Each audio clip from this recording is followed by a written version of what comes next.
नमस्कार। दिन भर की हाइलाइट्स जानने के लिए सुनते रहिए सुजस आवाज राजस्थान।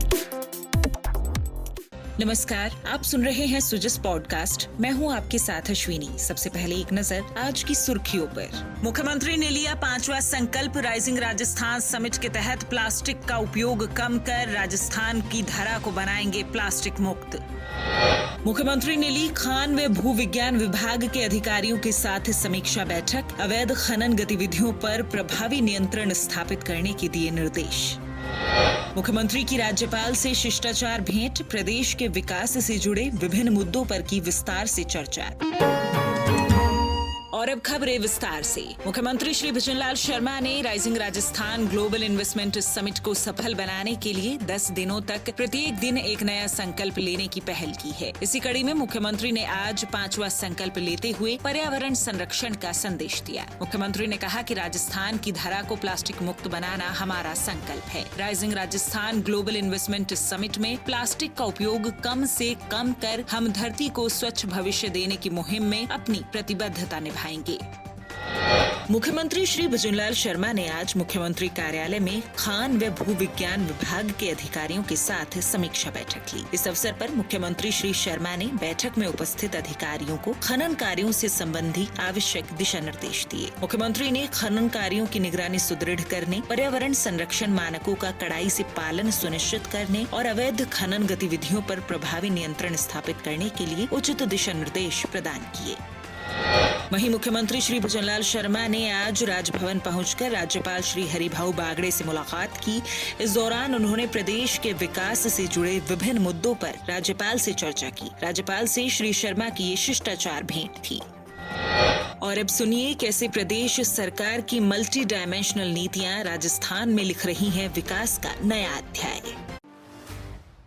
राजस्थान की इकोनॉमी को 5 साल में डबल करके $350 बिलियन की बनाने के लिए भजनलाल सरकार की मल्टी डिमेंशनल रणनीति रूप ले रही है। युवाओं के लिए सरकारी पदों पर भर्ती के साथ साथ प्राइवेट सेक्टर में 5 साल में 10 लाख रोजगार पैदा करने के लिए काम चल रहा है। किसानों के लिए पर्याप्त पानी, ब्याज मुक्त लोन एवं वेटरनरी यूनिट्स की सुविधाओं के साथ साथ टेक्नोलॉजी एंड ट्रेनिंग के इंटरवेंशंस किए जा रहे हैं। सोलर एनर्जी में अग्रणी बनकर उभरता हुआ राजस्थान ऊर्जा के क्षेत्र में आत्मनिर्भरता से सरप्लस तक के रास्ते पर तेजी से आगे बढ़ रहा है। टूरिज्म को बढ़ावा देने के लिए मॉडर्न इंफ्रास्ट्रक्चर और कनेक्टिविटी पर काम चल रहा है। राजस्थान को पूरी दुनिया के लिए इन्वेस्टमेंट हब बनाने के लिए जापान, साउथ कोरिया, ब्रिटेन और जर्मनी से MOU साइन किए जा चुके हैं। भजनलाल सरकार की ये मल्टी डिमेंशनल रणनीति राजस्थान में विकास का एक नया अध्याय लिख रही है। अजमेर से वाया जयपुर चंडीगढ़ के बीच चलने वाली वंदे भारत एक्सप्रेस ट्रेन का केंद्रीय कृषि राज्य मंत्री और स्थानीय अजमेर सांसद श्री भागीरथ चौधरी के प्रयासों से किशनगढ़ रेलवे स्टेशन पर स्टॉपेज शुरू हुआ। केंद्रीय मंत्री श्री चौधरी के नेतृत्व में ट्रेन स्टाफ का गर्मजोशी से स्वागत किया गया। इस मौके पर केंद्रीय मंत्री ने कहा कि ये ठहराव क्षेत्रवासियों के लिए एक बड़ी सौगात है। साथ ही उन्होंने ये भी आश्वासन दिया कि अजमेर संसदीय क्षेत्र के अन्य स्टेशनों के विकास के लिए भी प्रयास जारी रहेंगे। किशनगढ़ के स्थानीय नागरिकों ने वंदे भारत एक्सप्रेस के ठहराव को क्षेत्र के विकास में एक मील का पत्थर बताया। उन्होंने कहा कि इससे न केवल पर्यटन और व्यापार को बढ़ावा मिलेगा बल्कि मार्बल उद्योग को भी नई ऊंचाइयां छूने का अवसर मिलेगा।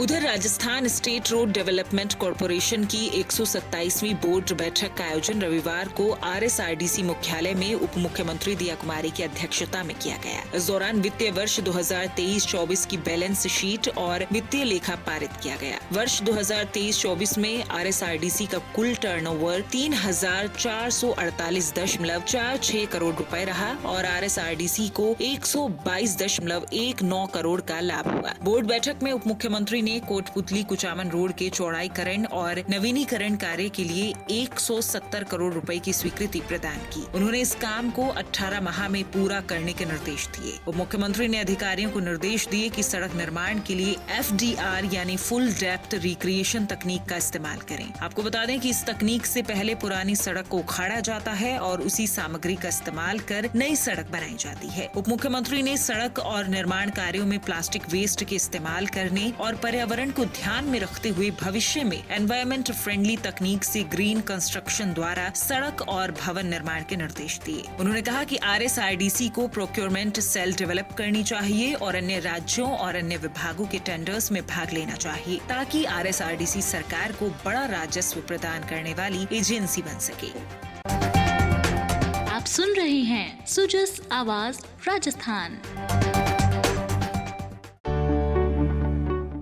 राजस्थान सरकार का प्रयास, सही जानकारी हो आपके पास। राजस्थान सरकार के समाचारों, महत्वपूर्ण निर्णयों और सभी योजनाओं की सटीक और सही जानकारी आपको मिलती है सुजस ई बुलेटिन, सुजस वीडियो बुलेटिन और सुजस आवाज पॉडकास्ट के साथ। इसके लिए फॉलो करें हमारे YouTube channel DIPR Rajasthan official, Facebook page और X handle DIPR Rajasthan. Rajasthan सरकार से जुड़ी दिन भर की खबरों के लिए आप सुजस ऐप भी डाउनलोड कर सकते हैं।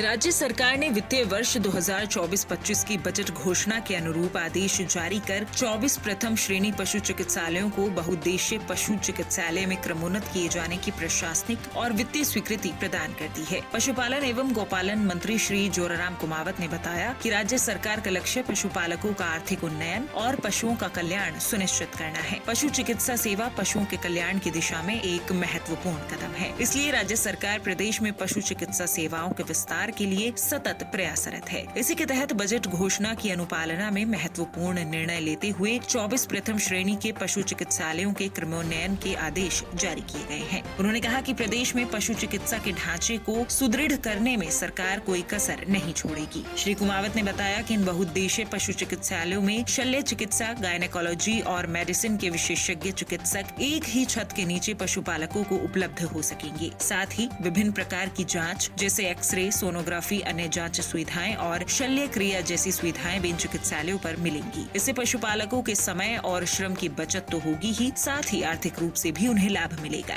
उन्होंने बताया कि इसके साथ ही इन बहुउद्देशीय पशु चिकित्सालयों में नए पदों के सृजन की स्वीकृति भी जारी की गई है। सभी क्रमोन्नत 24 प्रथम श्रेणी के पशु चिकित्सालयों के लिए आवश्यक उपकरण और फर्नीचर के लिए तत्काल 1-1 लाख रुपए भी स्वीकृत किए गए हैं। श्री कुमावत ने बताया कि पिछले दिनों ही सरकार ने निर्णय लेते हुए 19 पशु चिकित्सालयों को प्रथम श्रेणी चिकित्सालयों में और 98 पशु चिकित्सा उपकेंद्रों को पशु चिकित्सालयों में क्रमोन्नत किया था।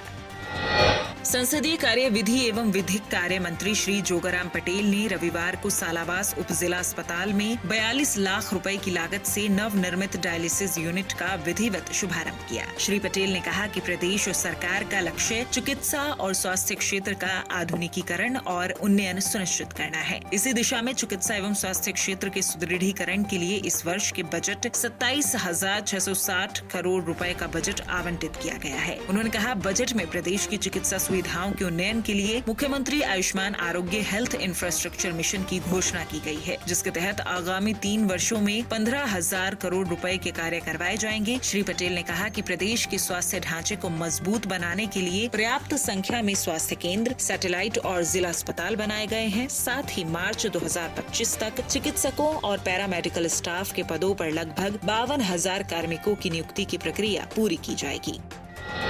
राजस्थान में हेल्थ इंफ्रास्ट्रक्चर को मजबूत करने, आधुनिक सुविधाओं से सुसज्जित करने और चिकित्सा सेवाओं की गुणवत्ता बढ़ाने के लिए राज्य सरकार पूरी तरह से प्रतिबद्ध है।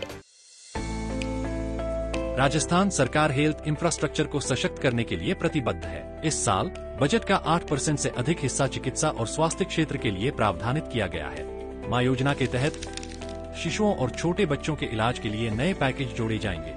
मुख्यमंत्री आयुष्मान आरोग्य हेल्थ केयर इंफ्रास्ट्रक्चर मिशन की शुरुआत हो चुकी है। राज्य में 1,500 नए चिकित्सकों और 4,500 नर्सिंग स्टाफ की भर्ती के लिए पद सृजित किए जा रहे हैं। राजस्थान में एम्स की तर्ज पर Rajasthan institute of medical sciences की स्थापना की जा रही है। राजस्थान के नागरिकों का स्वास्थ्य और समृद्धि हमारी सर्वोच्च प्राथमिकता है।